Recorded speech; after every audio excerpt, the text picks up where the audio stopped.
ஆத்தூர் அருகே கேம் விளையாடிக் கொண்டிருந்த செல்போனை பெற்றோர்கள் பிடுங்கிக் கொண்டதால் பாலிடெக்னிக் மாணவன் தூக்கிட்டு தற்கொலை செய்து கொண்டார். சேலம் மாவட்டம் ஆத்தூர் அருகே உள்ள ஒத்தியாத்தூர் கிராமம் வடக்கு தெரு பகுதியைச் சேர்ந்த பெருமாள், இவரது மனைவி சாந்தி. இந்த தம்பதிக்கு பேரரசு வயது 19, ரமணன் 16 என்கிற 2 மகன்கள் உள்ளனர். இந்நிலையில் இரண்டாவது மகன் ரமணன் தலைவாசல் அருகே தேவியாக்குறிச்சியில் உள்ள தனியார் பாலிடெக்னிக் கல்லூரியில் டிப்ளமோ மெக்கானிக்கல் 2ஆம் ஆண்டு கல்வி பயின்று வருகிறார். இந்நிலையில் தொடர் விடுமுறையொட்டி வீட்டில் இருந்த ரமணன் படிக்காமல் கேம் விளையாடிக் கொண்டு செல்போனிலேயே மூழ்கியுள்ளார். இதனை பார்த்த பெற்றோர்கள் கண்டித்து ரமணனிடம் இருந்த செல்போனை பிடுங்கி வைத்துள்ளனர்.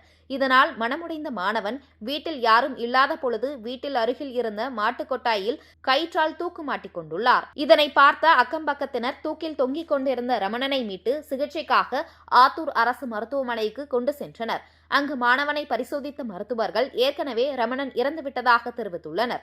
இச்சம்பவம் குறித்து மருத்துவமனைக்கு வந்த கெங்கவள்ளி போலீசார் ரமணனின் உடலை மீட்டு பிரேத பரிசோதனைக்காக அனுப்பி வைத்தனர். செல்போனில் கேம் விளையாடிக் கொண்டிருந்த மகனை பெற்றோர்கள் கண்டித்ததால் மாணவன் தூக்கிட்டு தற்கொலை செய்து கொண்ட சம்பவம் அப்பகுதியில் பெரும் சோகத்தை ஏற்படுத்தியுள்ளது.